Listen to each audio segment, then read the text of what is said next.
Maagang-maaga nung isang linggo bago ang Pasko, nagtitimpla ako ng kape sa maliit kong kusina sa Quezon City nang marinig ko ang boses mula sa sala. Si Amanda, ang panganay kong anak na babae, ang nagsasalita sa cellphone. Magaan ang tono niya, parang nag-uusap lang tungkol sa bagong damit o bagong hair color. Pero may kung anong lamig sa boses niya na nagpahinto sa mga paa ko. Tahimik akong lumapit. Dahan-dahang humakbang para hindi lumikha ng ingay. Paglapit ko sa pintuan, doon ko malinaw na narinig ang mga salitang bumutas sa dibdib ko. Iwan na lang natin lahat ng 8 bata kay Mama. Wala naman siyang ibang ginagawa. Kami magpahinga na lang sa hotel. Perfect yun, walang istorbo. Parang may bumuka ng malaking butas sa ilalim ng sahig. Nanigas ako. Hawak pa rin ang tasa ng kape. Hindi ito ang unang beses na narinig ko ang ganitong klasing usapan. Pero ngayon, napakalinaw, napakalamig, napaka-insensitibo. Narinig ko pa siyang tumawa. Oo, nakabook na si Mark sa hotel sa Tagaytay. Sina Robert at Lisa naman sa resort sa Batangas. Si Mama na bahala sa mga bata, sanay naman siya. At saka, nabili na rin niya lahat ng regalo at pinare-reserve na yung handa. Perfect!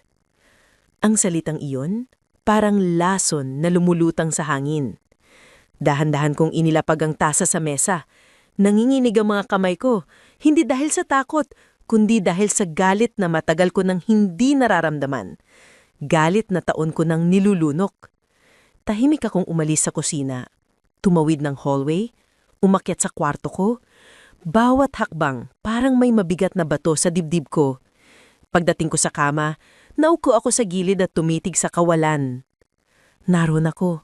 Cecilia Ramos, 67 anyos. Biyaw ng 12 anyos, ina ng 2 anak na tila nakakita sa akin bilang libreng yaya. Lolang may 8 apo na mahal ko, pero mukhang ako lang ang may malasakit. Sa paligid ko, puno ng mga larawan ng kwarto. Mga birthday, graduation, binyag, handaan, lahat sila may saya. Ako? Laging sa likod, dala ang pagkain, nakaalalay, nagaayos, naglilinis. Hindi ako kailanman ang sentro, hindi kailanman una. At sa sandaling iyon, may narinig akong napakatahimik ngunit malakas na pumutok sa loob ko. Parang tahimik na pagkapigtal ng isang pusong pagod ng magtiis. Pagkaupo ko sa kama, napatingin ako sa aparador kung saan nakalagay ang mga paper bag na pinag-iipunan ko ng 3 buwan. Tigi-isang regado para sa 8 kong apo. Mga laruan, damit, libro.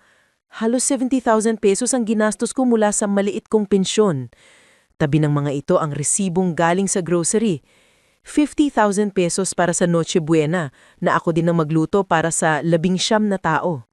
Wala namang humiling. Ako lang ang nagkusang gawin dahil akala ko ganun ang pagmamahal. Pero ngayong narinig ko ang plano nila, bigla kong naisip. Mahalaga pa talaga ako sa kanila? O mahalaga lang ang serbisyo ko? Napapikit ako. Pinakinggan ang katahimikan ng kwarto. At mabilis na bumalik sa isip ko ang Pasko nung nakaraang taon. 2 araw akong nagluto, halos hindi umupo. Dumating sila ng huli, kumain ng mabilis at umalis agad kasi may party pa raw kasama ang tropa. Naiwan sa akin ang mga bata. Ako ang nagpaligo, nagpatulog, nag-ayos ng kalat hanggang madaling araw. Ganito rin 2 taon na ang nakalipas at 3 taon bago yon. Ako ang nagluluto, ako ang nag-aalaga, ako ang naglilinis. Pero pagdating ng kaarawan ko, walang dumating. Wala man lang nagpaabot ng cake. Si Amanda 3 araw nang huli na rin ba naalala. Si Robert hindi man lang nag-text. Hindi ko yun nakalimutan. Hindi ko kayang makalimutan.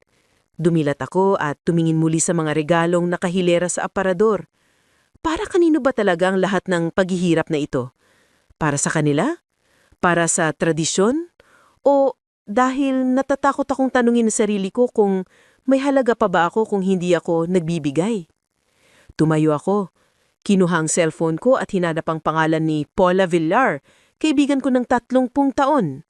Nung nakaraang linggo, inimbitahan niya akong sumama sa kanya para mag-spend ng Pasko sa isang tahimik mabayan sa La Union. Tinanggihan ko siyempre. May pamilya akong aasikasuhin. Ngayon, hindi ko na alam kung dapat ko pa bang hintayin na alalahanin nila ako. Nagring ang tawag. 3 beses, 4, hanggang sa sagutin niya. Silya, uy, kumusta? Himinin na ako ng malalim. Paula, kung sakali bang gusto kong sumama sa iyo ngayong Pasko, pwede pa ba yun? Sandaling natahimik siya. Totoo ba yan? Oo naman, anytime. At sa unang pagkakataon matapos ang naraming Pasko, may kumislap na liwanag sa dibdib ko. Hindi galing sa Christmas lights, kundi galing sa pagpapasyang piliin ko ang sarili ko. Pagkababa ko ng telepono, hindi ko agad naintindihan ang naramdaman ko. Parang may mainit na hangin na dumaan sa dibdib ko. Halong takot at kalayaan na matagal ko nang hindi nakikilala. Tahimik akong muling naupo sa gilid ng kama. Iniisip ang sinabi ko kay Paula. Sumama sa'yo ngayong Pasko. Ang linyang iyon, kung ibang taon ito, hinding-hindi ko sasabihin kasi lagi akong nakaalalay sa pamilya ko. Lagi akong available. Lagi akong handa. Pero ngayon, naisip ko, kailan ba huling naging handa sila para sa akin? Tumayo ako at bumalik sa aparador. Binuksan ko ang kahon ng mga regalo. Mga laruan na pinagpili-pilian ko ng mabuti. Naalala ko kung paano ko sinukat ang bawat halaga sa budget ko, kung paano ko inisip ang ngiti ng bawat apo. Pero ngayon, ang nakikita ko lang ay kung paano nila ako tinitignan bilang extension ng trabaho nila. Habang tinitignan ko ang mga paper bag, unti-unti kong naramdaman ang bigat ng taon-taon na responsibilidad na ako lang ang nagkusa. Wala namang nagtanong kung kaya ko pa ba. Walang nagtanong kung pagod na ba ako. Ang tanong nila palagi, Ma, kaya mo? Pero hindi nila hinihintay ang sagot. Bumalik ako sa mesa at kinuha ang maliit na notebook ko. Doon ko sinulat ang unang entry na pumunit sa dibdib ko. Hindi ako masamang ina kung minsan gusto kong alagaan ang sarili ko. Parang umalingaw-ngaw ang mga salita sa loob ng kwarto. Hindi ako sanay magsulat ng tungkol sa sarili ko, pero ngayong gabi, parang iyon lang ang kaya kong gawin. Sumunod kong sinulat. Pasko, pero bakit pakihamdam ko hindi naman ako kasama sa mga pinagdiriwang nila? Habang nagsulsulat ako, nagbalik sa isip ko ang Pasko 5 taon na ang nakalipas. Ang unang Pasko nang mawala ang asawa ko. Umiiyak ako ng patago sa kusina habang iniluluto ang hamon. Wala man lang nagtanong kung okay ako. Si Amanda pa ang nagtanong noon. Mom, yung turkey ha? Huwag mong sunugin. Excited ang mga kids. Walang kamusta ka? Walang kaya mo ba? Sa gitna ng katahimikan, tumingin ako sa bintana. Nakikita ko ang mga Christmas lights ng kapitbahay, kumikislap sa gabi. Pero sa loob ko, puro abo. At doon ko naramdaman ng malinaw na kung hindi ko pipiliin ang sarili ko ngayon, wala nang ibang gagawa nun para sa akin. Kabukasan, pagising ko, magaan na kakaiba ang pakiramdam ko, pero may halong kaba. Ang unang sumalubong sa akin ay ang katahimikan ng bahay. Walang tumatakbong bata, walang nagriring na tawag, walang humihingi ng pabor. Taning tunog ng umuusok na kape ang kasama ko. Pag-upo ko sa mesa, binuksan ko ang cellphone ko. Ilang segundo pa lang, rumaragasa agad ang mga notifications, mga tawag at mensahe galing kina Amanda at Robert. Pero hindi ko yun binuksan. Hinayaan ko lang sila kung nasaan sila. Kasi sa unang pagkakataon, hindi ko agad kailangang tumugon. Huminga ako ng malalim at binuklad ang notebook ko. Nakasulat doon ng 2 pangungusap na ginawa kong gabay kagabi. At ngayong umaga, dinugtungan ko pa ng bago. Kung hindi nila kayang pahalagahan ng oras ko, ako na ang magtatakda kung para kanino ito.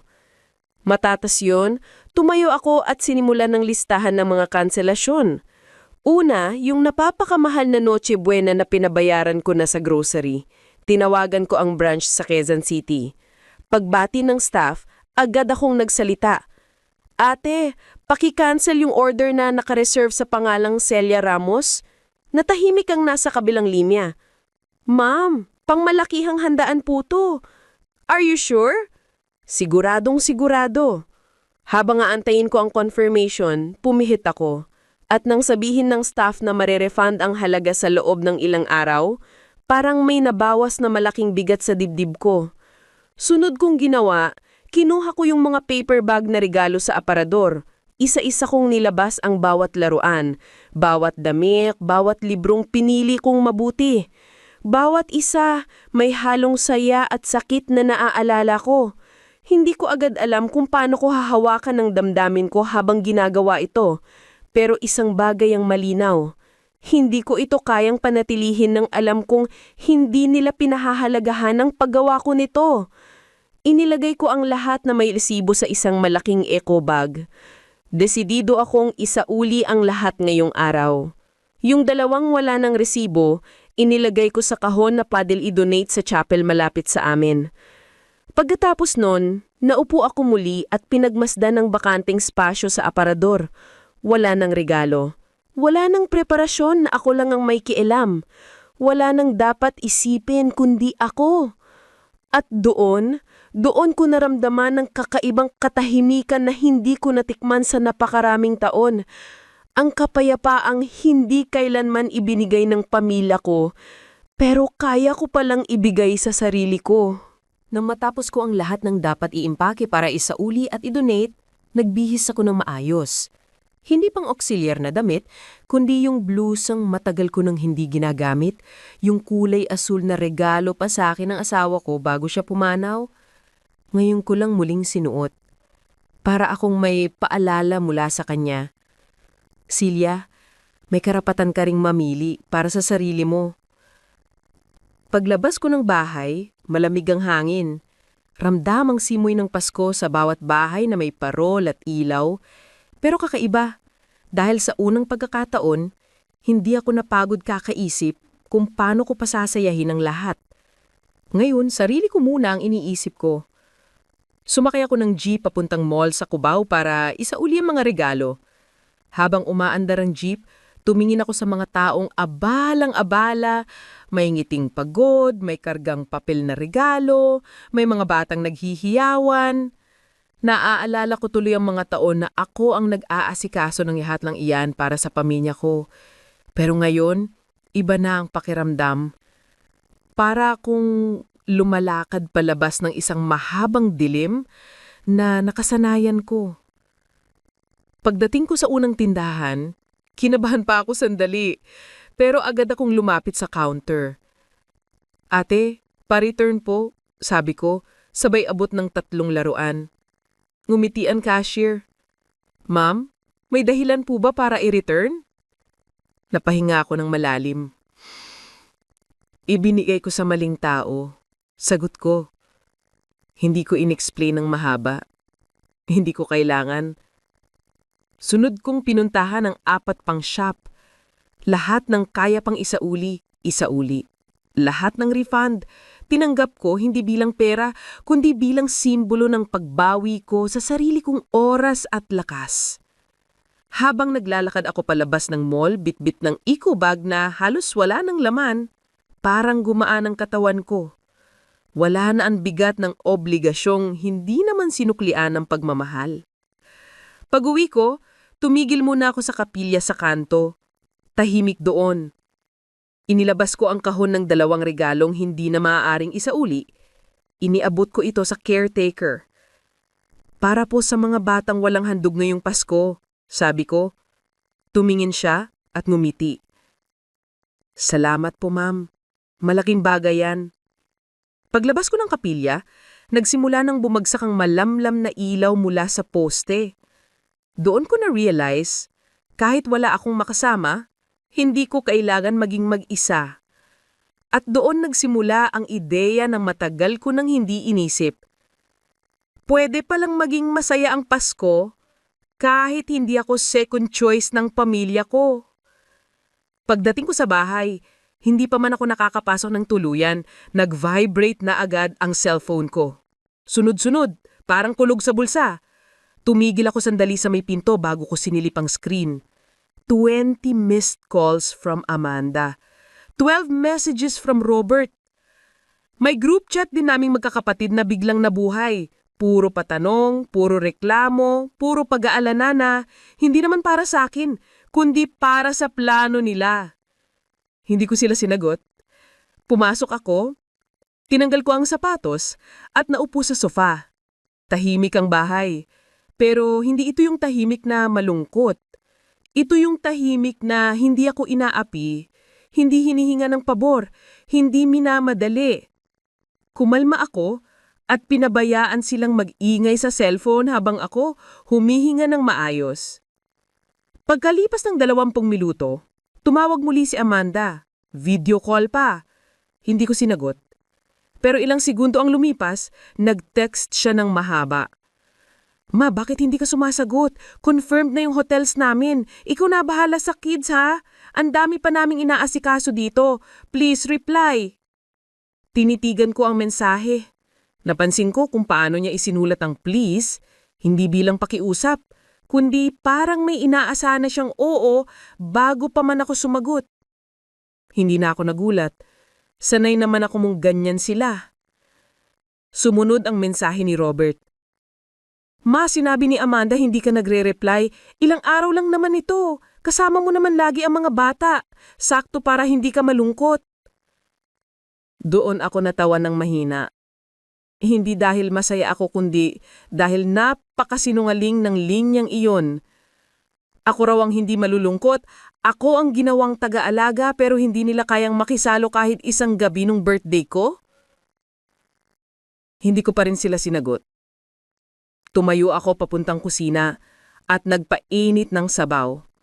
Simple lang ang hapunan ko, tinolang manok na may luya, paborito ko tuwing malamig ang panahon.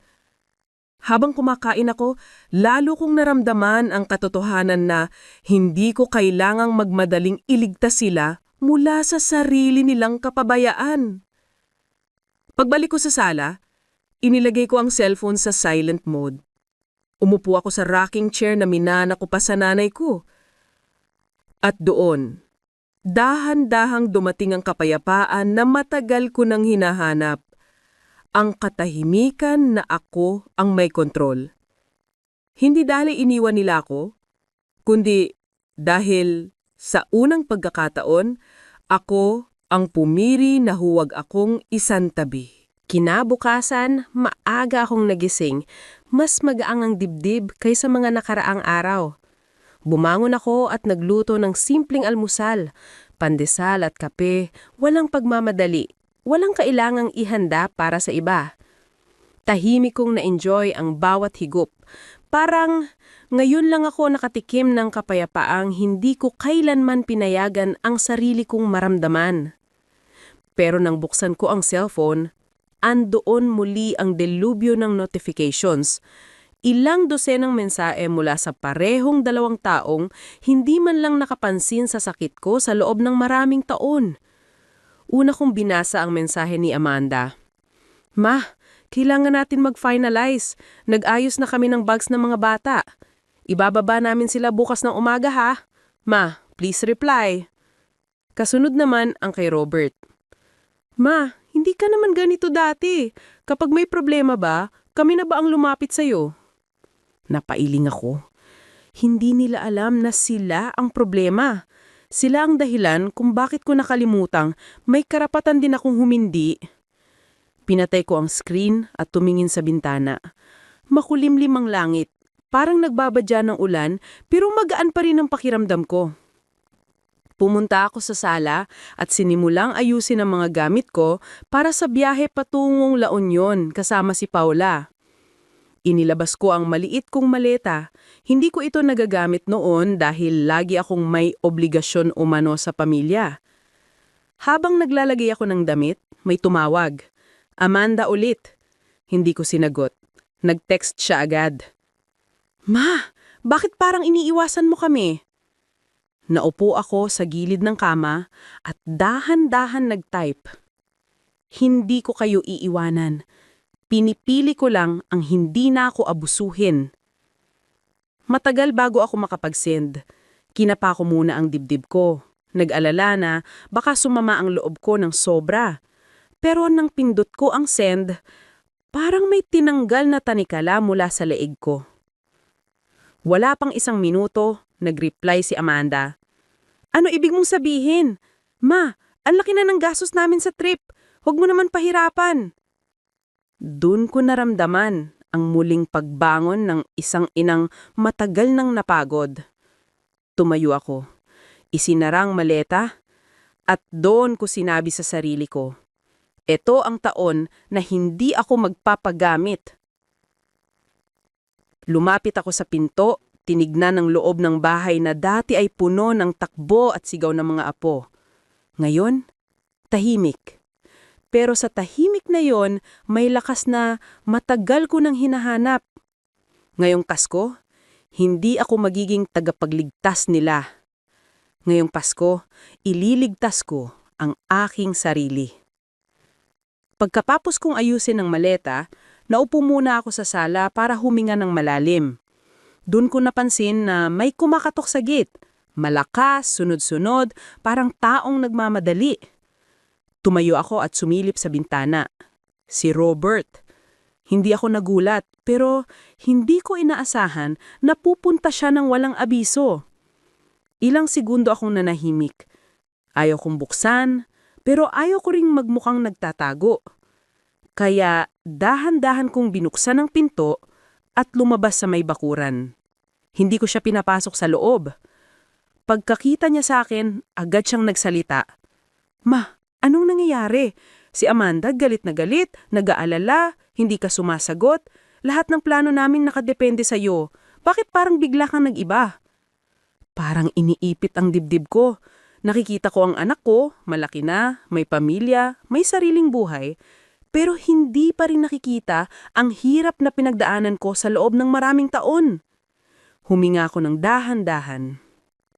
Robert, kailan ba huling may nagtanong sa akin kung pagod na ako? Napaawang ang bibig niya. Ma, syempre, alam naming kaya mo. Kaya ko? Hindi niyo tanong kung kaya ko pa. Basta inakala niyo lang. Naupo siya sa upuan sa may paso ng halaman. Halos hindi makatingin sa akin. Ma, kailangan lang namin ng break. Sandali lang naman. Yung mga bata, komportable sa'yo. Alam naming hindi mo hahayaan na ma-stress sila. Pero sino ang hindi nyo iniisip kung mas-stress? Sagot ko, mas kalmado kaysa sa naramdaman ko. Tahimik siya. Walang salitang lumabas at sa unang pagkakataon, mukhang ramdam niya na hindi ako nagbibiro. Ma, baka pwedeng 1 o 2 araw lang. Ibig sabihin lang namin, Pasko na, pagod na rin kami. Tinignan ko siya. Hindi ko nakita ang intensyon na saktan ako, pero nakita ko ang maliwanag na katotohanan. Hindi niya ako nakikitang tao, kundi solusyon. Robert, sabi ko ng dahan-dahan, may plano na ako. At hindi yun kasama ang pagiging yaya niyo ngayong Pasko. Napakunot ang noo niya. Saan ka pupunta? Hindi mo kailangang malaman lahat. Ang mahalaga, hindi ako dito. Tumayo siya, halos hindi makapaniwala. Paano kami? Paano mga bata? Nungiti ako ng malungkot. Malaki na kayo. Kaya nyo. Katulad ng kaya kong alagaan ang sarili ko. Wala siyang masagot. At sa katahimikan ng hapon, doon ko naramdaman ng isang bagay na hindi ko pa nararamdaman mula sa kanila. Respeto. Kahit pilit, kahit huli. Pag-alis ni Robert, hindi ko alam kung gaano katagal akong nakatayo sa gitna ng bakuran. Hawak ang gate na parang may bigat na hindi ko mabitawan. Ang hangin ay malamig, may kasamang amoy ng naglulutong bibingka sa kanto. Dati, ang amoy na iyon ay nagpapaalala sa akin ng Paskong puno ng saya. Pero ngayon, mas ramdam ko ang katahimikan at ang bigat ng desisyong ginawa ko. Pumasok ako sa bahay at sinara ang pinto. Ilang segundo lang, kumabog muli ang cellphone ko. Tumunog ng sunod-sunod. Hindi na ako nagurat. Binuksan ko at nakita ko ang sunod-sunod na messages, halos patong-patong. Amanda. Ma, si Robert daw kinausap ka pero hindi ka pumayag. Ano to? Bakit ka nagkakaganyan bigla? Sumunod pa. Ma, hindi kami makakancel. Non-refundable ang hotel. Bakit man naman gagawing komplikado ang lahat ngayon? Kasunod naman si Robert. Ma, please, isipin mo ang mga bata. Nalulungkot sila pag wala ka. Napaupo ako sa sofa at dahan-dahang inilapag ang cellphone. Hindi ko gustong masaktan sila pero hindi ko rin gustong masaktan pa ako para lang gumaan ang buhay nila. Ang bigat ng pressure na ibinabato nila sa akin ay parang paulit-ulit na hampas na hindi ko na malayang tinatanggap ko na lang taon-taon. Huminga ako. Tumitig sa kisame at sinabing mahina. Huli na para dito. Hindi na ako babalik sa ganitong kalakaran. Kinuha ko ang maleta at dahan-dahang inislide sa tabi ng pintuan. Nang masilayan ko iyon, doon ko napatunayan sa sarili kong seryoso ako. Na hindi ako nagbibiro, na hindi ito pansamantalang galit kundi isang matatag na pasya.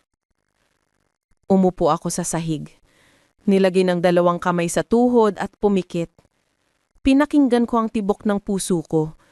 Hindi mabilis, hindi rin takot. Kalmado, matatag.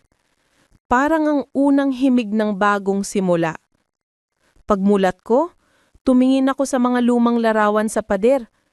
Litrato ko noong kabataan, litrato namin ng asawa ko noong masigla pa ang mundo namin. Litrato ko kasama sina Amanda at Robert noong bata pa sila. Noong ako ang sentro ng buhay nila, hindi ang huling opsyon. At nang nakita ko ang sarili kong mukha sa isa sa mga lumang larawan, may bulong na dumaan sa isip ko. Celia, panahon mo naman. Hindi ko maliliit ang mga anak ko. Mahal ko sila. Pero ngayong taon, wakas, mahal ko rin ang sarili ko. At narito ako, lumalaban hindi para mawala sila, kundi para hanapin ko ulit ang sarili ko bago pa ako tuluyang malunod sa obligasyong wala namang kapalit. Habang nakaupo ako sa sahig, pinipilit manatiling kalmado, may dumating na bagong notification. Hindi galing kina Amanda o Robert, kundi mula sa group chat ng buong pamilya. Kumabog ng kaunti ang dibdib ko. Bihira nilang akong isama sa mga pinag-uusapan nila at kadalasan, nagtatag lang sila kapag may kailangan sila sa akin. Binuksan ko ang chat. Amanda. Guys, si Mama nagkakaproblema ata. Hindi sumasagot. Ewan ko kung anong nangyari. Pinsan niyang si Jessa. Baka pagod lang. Lagi naman siyang umaako ng lahat. Pero agad din pumasok ang komento ni Robert. Hindi namin alam, kailangan namin siya ngayong Pasko. Sobrang hassle pag wala siya. Sumakit ang ulo ko roon. Kailangan namin siya daw. Hindi mahal namin siya, hindi gusto namin siyang makasama. Ang kailangan nila ay serbisyo ko. Kumirot iyon sa dibdib ko pero hindi na gaanong katindi tulad ng dati. Isinara ko ang chat at napatingin sa orasan. 5:00 na ng hapon. Maagang dumidilim tuwing Disyembre. Tumayo ako at sinindihan ng ilang ilaw sa bahay. Tahimik. Napakagaan. Parang unti-unti nang natatanggal ang mga tanika na taon kong isinabit sa sarili ko. Habang nag-aayos ako ng ilang gamit sa mesa, biglang tumunog ang doorbell. Mabilis, tuloy-tuloy. Hindi ako kumilos agad.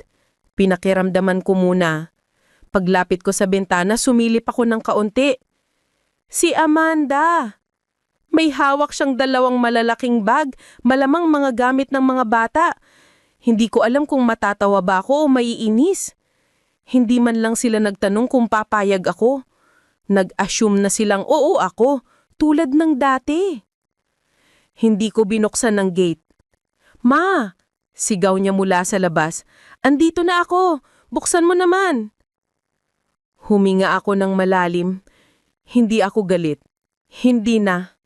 Pero hindi na rin ako papayag na tratuhin na parang inaapi at walang sariling desisyon. Lumabas ako sa pintuan. pero hindi binuksan ang gate.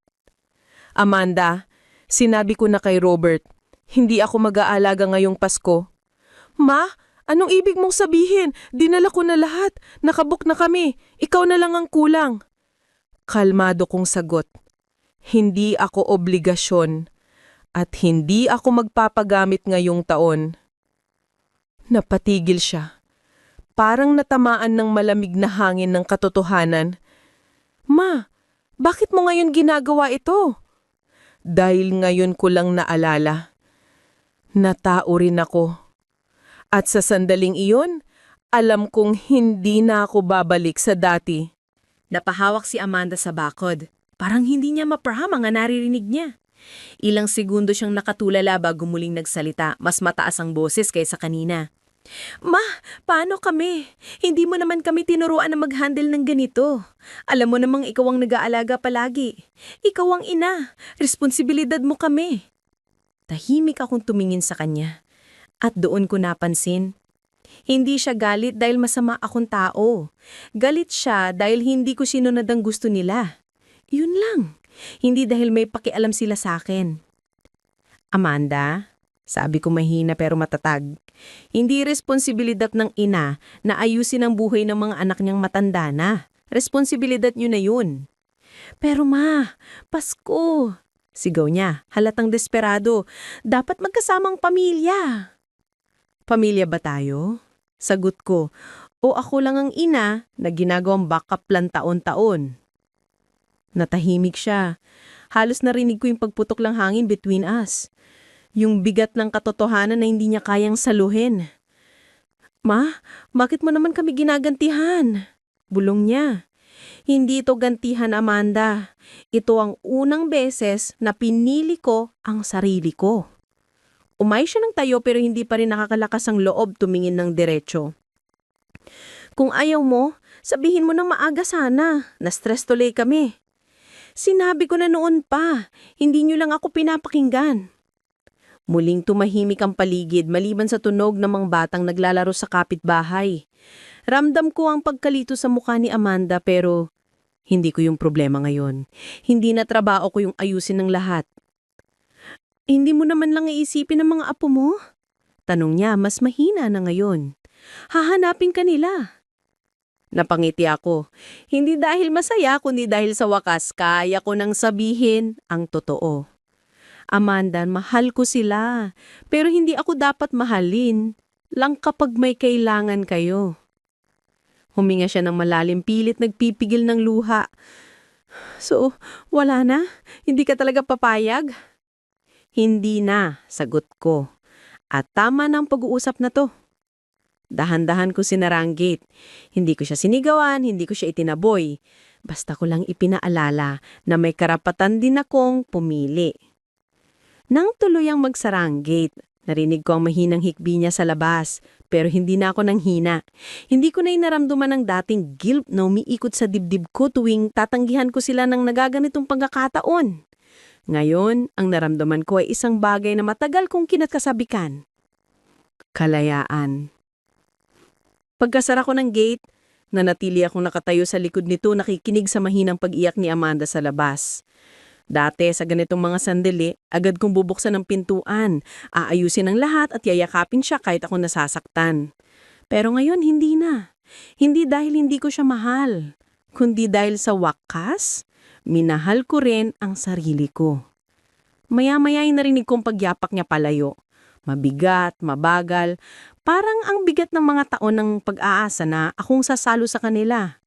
Nang lumayo na ang tunog, huminga ako ng malalim at pumasok muli sa bahay. Pagpasok ko sa sala, nakita ko ang maleta ko. Nakahanda, tahimik, simple. Para akong tumingin sa isang simbolo ng bagong buhay. Naupo ako sa sofa, tinignan niyo ng matagal, habang pinapakinggan ang pintig ng puso kong unti-unting pumapayapa. Maya-maya nag-vibrate muli ang cellphone ko. Isang long message mula kay Robert. Ma, hindi namin alam na ganito kabigat sa'yo. Pasensya na kung may pagkakulang kami. Pero ma, ang hirap lang iisipin na mawawala ka ngayong Pasko.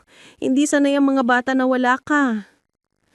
Hindi ko alam kung totoo bang sisi nila o desperasyon lang dahil masisira ang plano nila. Pero hindi ko na kailangan hanapin ng sagot. Hindi na trabaho kong unawain ang bawat galaw nila.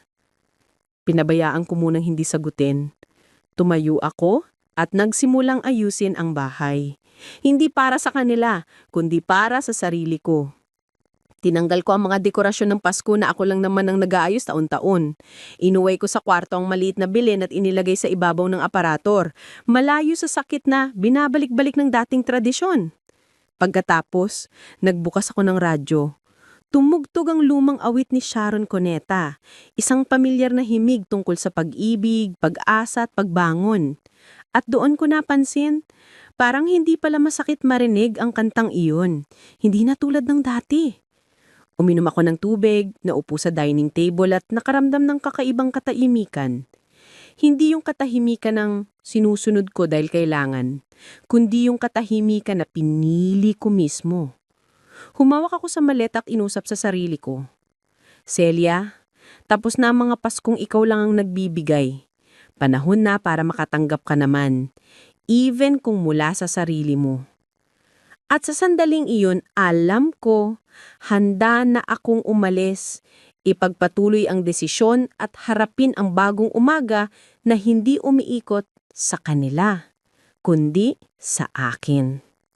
Kinabukasan, pagising ko, ramdam ko ang kakaibang gaang sa dibdib. Parang may bagong simula na naghihintay sa likod ng pintuan. Bumangon ako, naghilamos at nagluto ng mainit na tsampurado. Tahimik, simple, walang iniintindi kundi ang init ng umuusok na mangkok sa harap ko. Hindi tulad ng dati na habang kumakain ako, iniisip ko na agad ang mga gawaing kailangan kong tapusin para sa pamilya ko. Pagkatapos kumain, kinuha ko ang maleta at inilabas sa sala. Sinilip ko ang listahan ng mga dapat kong dalhin sa biyahe. Ilang damit, jacket, pabango, wallet, rosaryo at maliit na notebook na nagsilbing salamin ng nararamdaman ko nitong mga araw. Ilang oras na lang at babiyahe na ako patungong La Union para sa Pasko na hindi ko kailangang ialay sa pag-aalaga. Habang nag-aayos, may kumatok na naman. Hindi malakas, hindi rin sunod-sunod. Parang taong nag-aalinlangan. Hindi ko agad binuksan, sinilip ko muna sa bintana. Si Liza, asawa ni Robert. Hindi ako sigurado kung gusto ko siyang makita, pero hindi na ako yung Silya na natatakot magtakda ng hangganan. Kaya binuksan ko ang pinto, pero hindi ko siya pinapasok. "Good morning, Ma," mahina niyang sabi. May dala siyang maliit na paper bag. "Pasensya na kung istorbo. Gusto ko lang mag-sorry." Tahimik ako sandali. Hindi ko alam kung ano ang totoo. Kung siya ba talaga ang nagsisisi o pinadala lang siya ni Robert. Pero nakita ko ang pagkaalinlangan sa mga mata niya at hindi iyon galit. Parang nahihiya siya. "Ma," ulit niya. "Alam kong hindi namin kayo nabibigyan ng pahinga. Lalo na't sanay kami na nandyan kayo lagi. Pero hindi ko alam na ganito pala kabigat sa inyo." Pinakiramdaman ko ang tono niya. Hindi iyon sa pilitan. Hindi rin iyon drama. Totoo. At doon ko nalaman hindi lahat ng nasa paligid ko ay bulag-bulagan sa nararamdaman ko. May iilan na nakakakita rin ako bilang tao at hindi bilang serbisyo. Panggap ko ang sorry mo, pero hindi ibig sabihin na babawi ako ng responsibilidad ngayong Pasko. Tumano siya, hindi pilit. "Niintindihan ko po, kaya nga ako nandito. Para sabihin kakayanin namin, hindi kami mamamatay na wala ka sa loob ng ilang araw." Napangiti ako kahit paano. "Hindi kayo dapat umasa sa isang kao lang." Iniabot niya ang paper bag. Bukas iyon, may lamang maliit na scarf. "Para po sa biyahe niyo, malamig daw sa La Union." Tinanggap ko iyon ng may pasasalamat. At sa unang pagkakataon matapos ang napakaraming taon, may narinig akong salitang bumalik sa puso ko. May nakakaintindi rin pala. Pag-alis ni Liza, nanatili akong nakatayo sa may pintuan. Hawak ang scarf na iniabot niya. Malambot ang tela, kulay krema, at may simpleng borda sa gilid. Hindi ito mamahalin pero may bigat itong hindi kayang tumbasan ng presyo. Bigat ng pag-unawa, ng paghingi ng tawad, ng pag-aamin na mali rin sila. Sinara ko ang pinto at bumalik sa sala. Inilagay ko ang scarf sa ibabaw ng maleta. At kahit hindi ko gustong umasa, may mainit na pakiramdam na dumampi sa dibdib ko. Hindi lahat ng tao sa paligid ko ay bulag-bulagan pala. May iilan pa rin na nakakakita sa akin bilang tao at hindi bilang serbisyo. Pag upo ko sa sopa, muling nag-vibrate ang cellphone ko. Pero hindi na ako kuminabas. Pagtingin ko, isang mensahe mula kay Paula. Silya, ready ka na ba? Kung gusto mo, dumaan ako para sabay tayo. Malayo ang biyahe. Gusto kong sigurado akong okay ka. Napangiti ako. Ibang klase ang pakiramdam ng may taong nag-aaya dahil nais nila ang presensya mo, hindi dahil may kailangan nila. Sumagot ako agad. Oo friend, ready na ako. Salamat. Habang naghihintay sa kanya, tumingin ako sa paligid ng bahay. Tahimik, malinis, walang laruan sa sahig, walang pinagkainan, walang iyak na bata. Dati, ang ganitong katahimikan ay nakalulungkot. Pero ngayon parang lunas. Parang paghinga matapos ang mapakahabang paglubog. Tumingin ako sa isang lumang larawan sa aparador. Ako at ang asawa ko, nakangiti sa tabing dagat sa Zambales, araw daw ng anibersaryo namin.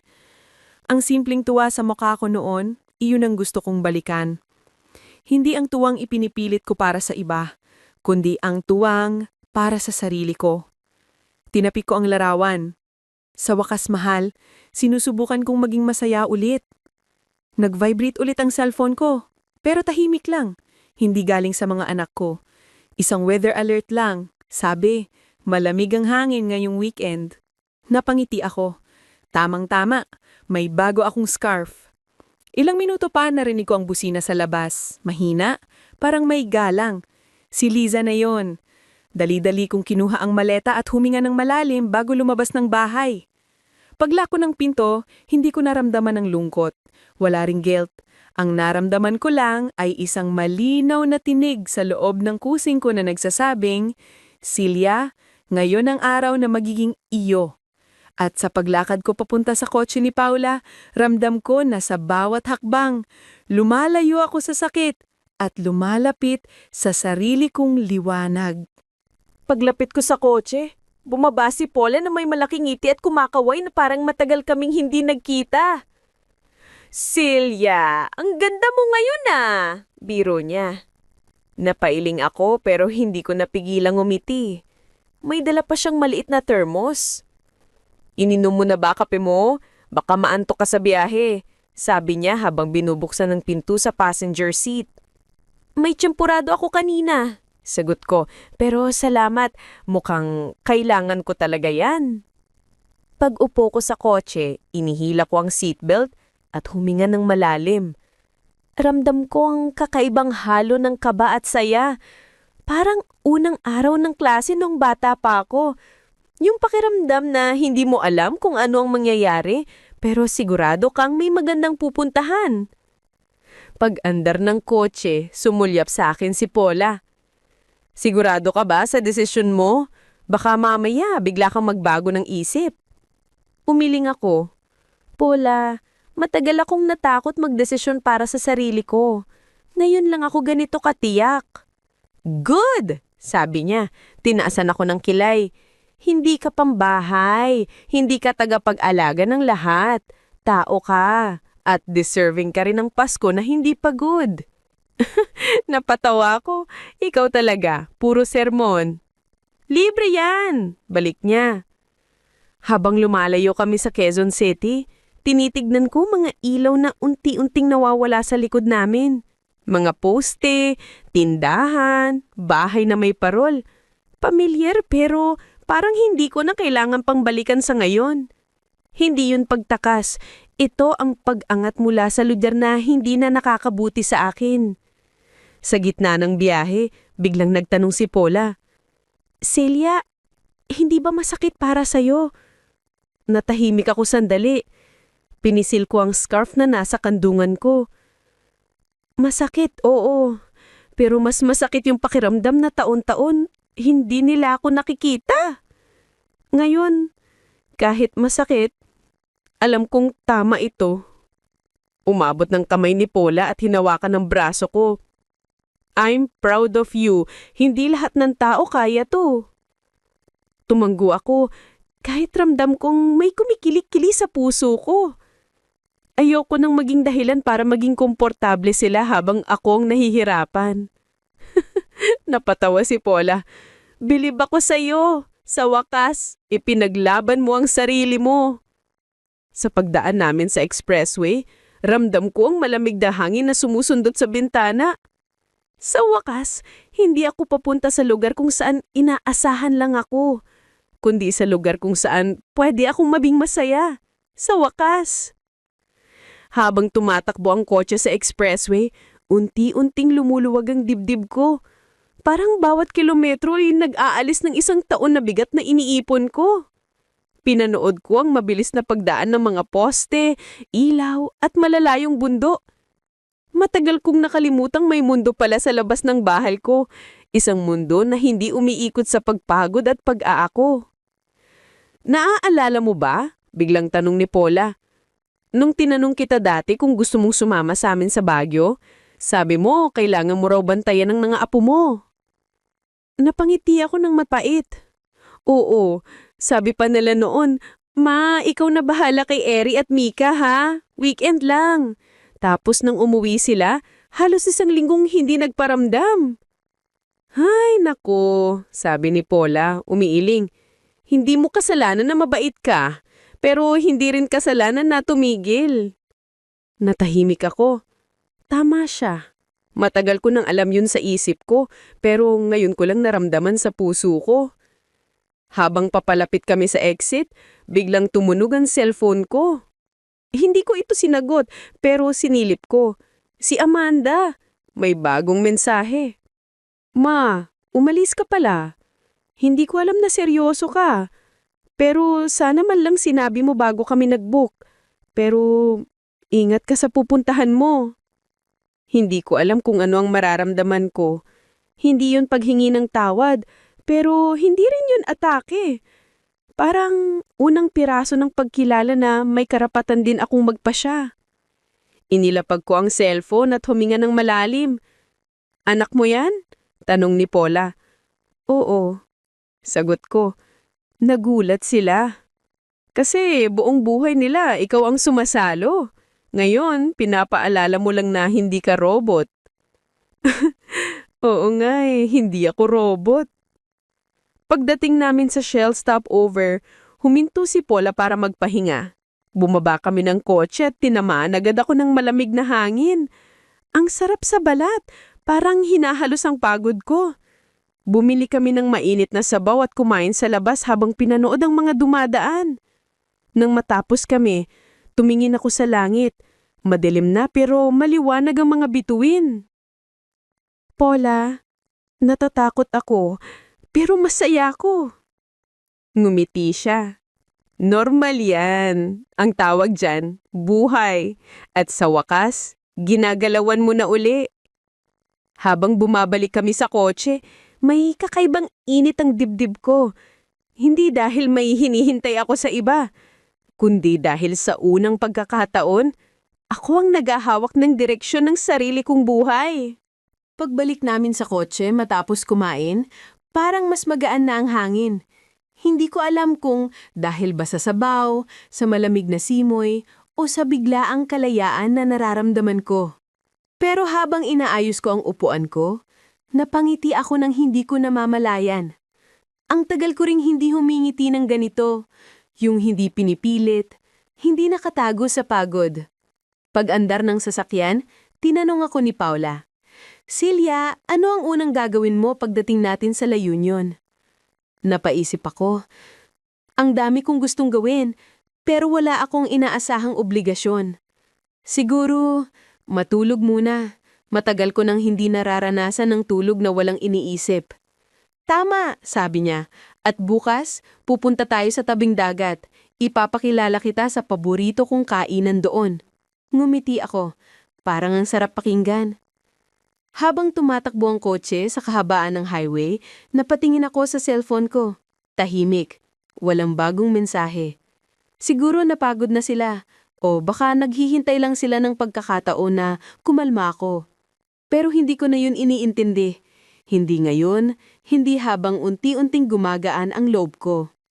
Nang makalamas kami sa National Highway papuntang La Union, nagsimulang bumungad ang mas malamig na hangin at ang halimuyak ng dagat. Hindi ko mapigilang ibaba ang bintana.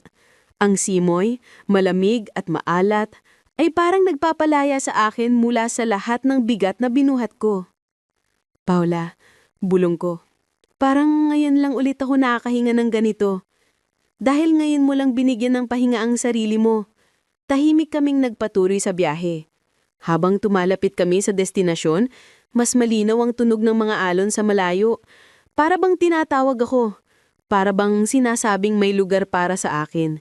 Hindi bilang ina, hindi bilang lola, hindi bilang tagapag-aalaga, kundi bilang sarili ko.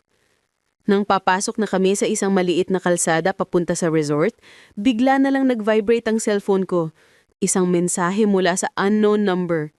Ma, si Eri ito. Mama said you left. Where are you? I miss you. Natigilan ako. Ang una kong naramdaman ay kirot. Pero kasunod nun ay init. Totoong na-miss niya ako.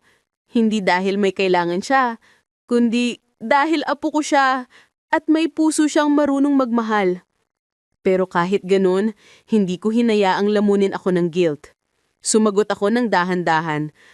Miss kita, apo, pero kailangan ni Lola magpahinga ngayon. Uuwi ako kapag handa na ako. At sa unang pagkakataon, hindi yun pagsuko, kundi pagpili na respetuhin ang sarili kong hangganan.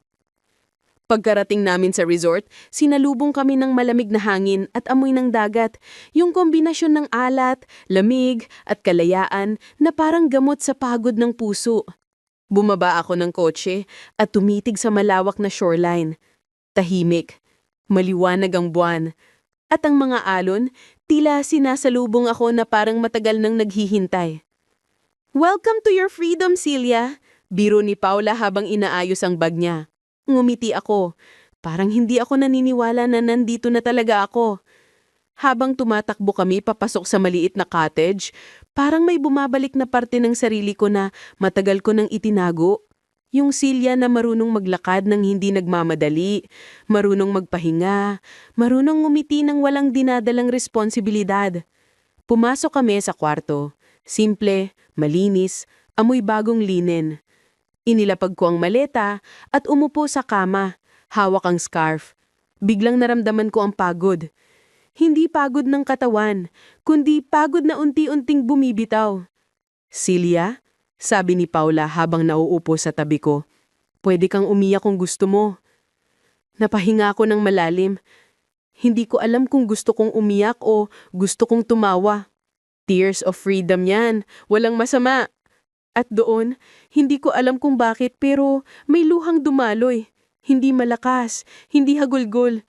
Tahimik lang, parang pagbuhos ng tubig sa lupa na matagal ng tigang. Luha ng pagod, luha ng pagpapatawad sa sarili, luha ng pagbitaw sa pagiging laging handa para sa iba. Hindi ko alam na ganito pala kagaan kapag wala kang inaasahang sisisihin, bulong ko. Dahil wala ka nang binubuhat kasi, sagot ni Paula. Nagring ang cellphone ko. Tumingin ako pero hindi ko kinuha. Hindi ako handang bumalik sa gulo. Hindi ngayong gabi, hindi ngayon. Lumapit ako sa bintana at binuksan ito. Pumasok ang malamig na hangin. At sa ingay ng alon, nahanap ko ang tugtog ng katahimikan na matagal ko nang ginugusto. Paula, sabi ko, maraming salamat sa paghatak niyo palayo sa akin. Teka, sagot niya, ikaw ang humakatbang, nandun lang ako. Nang humiga ako sa kama, ramdam ko ang lambot ng unan at init ng kumot. Wala akong iniisip na alarm clock, walang listahan ng responsibilidad, walang dapat asikasuhin bukas. At bago ako pumikit, isang malinaw na katotohanan ang dumaan sa isip ko. Ngayong Pasko, sa wakas, ako muna. Nagising ako kinabukasan sa tunog ng alon. Hindi alarm clock, hindi iyak ng bata, hindi tawag ng anak, kundi tunog ng dagat na parang nag-aalok ng panibagong simula. Pagmulat ko, ramdam ko agad ang lambot ng kama at ang liwanag na pumapasok sa bintana. Hindi ako agad bumangon. Pinakindan ko lang ang katahimikan na hindi ko natitikman sa loob ng maraming taon. "Celia! Gising ka na?" Sigaw ni Paula mula sa kitchenette ng cottage. Amoy ko ang kape. Totoong kape. Hindi instant, kundi yung brewed na matagal ko nang hindi natitikman dahil lagi akong nagmamadali sa bahay. Tumayo ako, nag-ayos ng buhok at lumapit sa mesa. May 2 tasang kape at pandesal na binili daw niya sa sari-sari store sa tabi. Umupo ako at napamiti. Parang first day of life ha. Tama, kasi bagong buhay nga yan, tugon ni Paula. Habang umiinom ako ng kape, bigla nag-vibrate ang cellphone ko. Tiningnan ko. Isang mahabang message mula kay Amanda. "Ma, hindi ako nakatulog kagabi. I'm sorry. Hindi ko naisip na soba ka na pala. Hindi ko alam na nasasaktan ka na. Ma, please let me know you're safe." Tahimik ako. Hinawakan ko ang tasa ko ng mas mahigpit. Hindi pa iyon pag-uunawa, pero hindi rin iyon pag-demand. Sa unang pagkakataon, may bahid ng kababaang loob ang mensahe niya. Hindi ko sinagot, hindi pa ngayon. Pagkatapos naming kumain, nagyaya si Paula na lumabas. Naglakad kami sa tabing dagat. Malamig ang buhangin sa paa ko. Tumigil ako sandali. Hinayaan ng mga alon na halika ng sakong ko. "Alam mo," sabi ko habang nakatitig sa horizon, "ngayon ko lang naramdaman na hindi ko pala kailangang mamatay muna bago maramdaman ang pahinga." Tumawa si Paula. "Hindi ka obligadong maging martir, Celia." Habang naglalakad kami, naalala ko ang mga taon na tiniis ko ang pagod, ingay at kawalan ng pasasalamat. Hindi ko alam na unti-unti akong nauubos. Pero ngayon, habang nakikita ko ang dagat na kumikislap sa araw, parang may bumabalik na piraso ng sarili ko, yung parte na masaya, malaya at hindi takot mahalin ng sarili niya. Pagbalik namin sa cottage, naupo ako sa veranda. Hindi ko alam kung anong naghihintay sa pamilya ko. Hindi ko alam kung magbabago sila. Pero sa unang pagkakataon, hindi ko iyon problema. Ang mahalaga, nagbago ako. At sa katahimikan ng hapon, sa ilalim ng malamig na hangin ng La Union, alam kong malapit ko nang makuha ang buong sarili ko. Pag-upo ko sa veranda, pinanood ko ang huling sinag ng araw na dahan-dahan ng lumulubog sa dagat. Ang langit ay kulay kahel, rosas at ginto. Parang ipinipinta ang isang paalala na kahit matapos ang mahabang araw, may kagandahan pa ring naghihintay sa dulo. Huminga ako ng malalim. Ito ang unang Pasko sa loob ng maraming taon na hindi ako pinagkakaguluhan. At sa halip na malungkot, pakiramdam ko, buo. Habang umiinom ako ng mainit na tsa, muling nag-vibrate ang cellphone ko. Tiningnan ko ng walang kaba. Mensahe mula kay Eri. Ago ko. "Lola, I told Mama it's not fair to make you tired. I said we should visit you instead of leaving you alone. I love you po." Tumulo ang luha ko, hindi dahil sa sakit, kundi dahil sa pag-asang hindi ko inakalang darating mula sa isang bata. Ang inosenteng puso niya, ang unang tunay na nakakita kung gaano ako napagod, at yun ang sapat na para hindi ako sumuko sa pagmamahal ko sa kanila. Sumagot ako, "I love you too, Ago. Lola is resting now. I will see you soon when I am ready." Inilapag ko ang cellphone ko at tumingin kay Paula na papalapit sa veranda, dala-dala ang 2 kumot. "Celia," sabi niya habang isinasabit ang kumot sa balikat ko, "handa ka na ba para sa bagong simula?" Napangiti ako. Sa tingin ko, oo. Handa na ako sa buhay na hindi umiikot sa pagod. Umupo siya sa tabi ko at sabay naming pinanood ang huling diglim ng langit. "Anong plano mo pag-uwi?" tanong niya. Marikipag-usap ako, pero hindi para humingi ng tawad, para sabihin ng totoo, para ipaalala sa kanila na tao ako, hindi makina. Tumangda siya. At kung hindi sila makinig? Napangiti ako ng payapa. Hindi ko sila pipilitin, pero hindi na rin ako babalik sa lumang ako. Tahimik kaming nanatili roon. Pinapakinggan ng hampas ng alon habang unti-unting bumabalot sa akin ang lakas na matagal ko nang hinintay. Hindi ako perpektong ina, hindi ako palaging tama, pero hindi rin ako dapat apaburin hanggang maubos. Sa wakas, nahanap ko ang tinig na matagal nang nawala. Ang tinig ng isang babaeng may karapatan ding mahalin ang sarili niya. At sa huling gabi ng Pasko sa La Union, naramdaman ko ang isang malinaw at matatag na pangako sa loob ko. Hindi na ako babalik sa buhay na hindi ako kasama. Ito ang simula ng bagong Celia, malaya, marunong magtakda ng hangganan at handang bumalik sa pamilya. Hindi bilang alipin ng kanilang pangangailangan, kundi bilang ina at lola na marunong nang pumili para sa sarili niya.